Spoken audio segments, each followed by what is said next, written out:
আপনি কি এমন কোনো ব্যবসার কথা শুনেছেন যেখানে একজন মানুষ কোটি কোটি টাকা খরচ করলেন, কিন্তু বিনিময়ে মানুষের কাছ থেকে 1 টাকাও চাইলেন না? অথচ সেই ব্যবসা তাকে আজ থেকে 1400 বছর আগে সরাসরি জান্নাতের গ্যারান্টি এনে দিয়েছিল।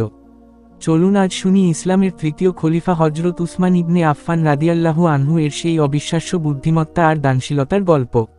হিজরতের পর মদিনার সাহাবীরা এক ভয়াবহ সংকটে পড়লেন। মরুভূমির তপ্ত গরমে তৃষ্ণায় বুক ফেটে যাচ্ছিল সবার। মদিনার একমাত্র মিষ্টি পানির উৎস ছিল রুমা বা রুমা কূপ। কিন্তু সমস্যা ছিল একটাই, কূপের মালিক ছিল এক কৃপণ ইহুদি। সে এক ফোঁটা পানিও বিনা পয়সায় কাউকে দিত না। অভাবী মুহাজিরদের জন্য চড়া দামে পানি কেনা অসম্ভব হয়ে পড়ল। নবীজি সাল্লাল্লাহু আলাইহি ওয়াসাল্লামের প্রতিশ্রুতি।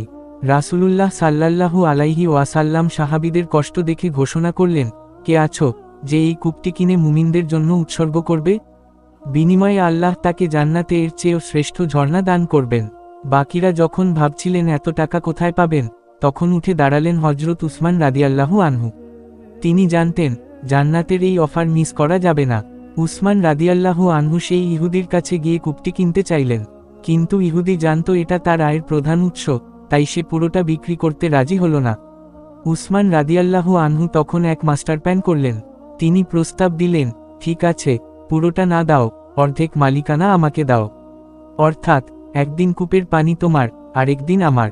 ইহুদি ভাবল, অর্ধেক মালিকানা বিক্রি করেও তো ভালো টাকা পাওয়া যাচ্ছে, আবার নিজের দিনে পানি বিক্রিও করা যাবে। সে 12,000 দিরহামে রাজি হয়ে গেল। খেলার মোড় ঘুরে গেল এখানেই। উসমান রাদিয়াল্লাহু আনহু তার মালিকানার দিনে ঘোষণা করে দিলেন, আজ মদিনার যে কারো যত খুশি পানির প্রয়োজন, সব বিনামূল্যে নিয়ে যান। মদিনাবাসী সেদিন 2 দিনের পানি একসাথে সংগ্রহ করে নিল। ফলে পরের দিন ইহুদির পালার সময় পানি কেনার জন্য আর কেউ আসলো না। চূড়ান্ত বিজয়, দ্য ফাইনাল পারচেস। ইহুদি দেখল তার ব্যবসা তো লাটে উঠেছে। সে বুঝতে পারল উসমানের কৌশলের কাছে সে হেরে গেছে। নিরুপায় হয়ে সে নিজেই উসমান রাদিয়াল্লাহু আনহু এর কাছে এসে বাকি অর্ধেকও বিক্রির প্রস্তাব দিল। উসমান রাদিয়াল্লাহু আনহু আরও 8,000 দিরহাম দিয়ে পুরো কূপের মালিক হলেন।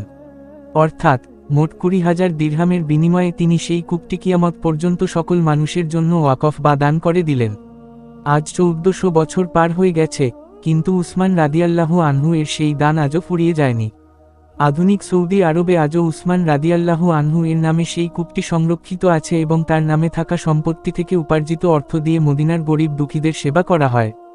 জনকল্যাণ, ব্যক্তিগত সম্পদের চেয়ে জনসেবাকে অগ্রাধিকার দেওয়া, কোনো সংঘাত ছাড়াই বুদ্ধিমত্তার সাথে সমস্যার সমাধান করা, জান্নাতের আশা, দুনিয়ার সম্পদের বিনিময়ে পরকালের চিরস্থায়ী সম্পদ অর্জন। আজও সৌদি আরবে হজরত উসমান রাদিয়াল্লাহু আনহু এর নামে সেই কূপের এলাকাটি সংরক্ষিত আছে এবং তার নামে একটি বড় অঙ্কের এন্ডাউমেন্ট ফান্ড বা ব্যাংক অ্যাকাউন্ট পরিচালিত হয়, যা থেকে দুস্থদের সেবা করা হয়। হজরত উসমান রাদিয়াল্লাহু আনহু এর এই বুদ্ধিমত্তা ও ত্যাগ আপনার কাছে কেমন লেগেছে? কমেন্টে জানান এবং দয়া করে আমার চ্যানেলটিকে সাবস্ক্রাইব করুন।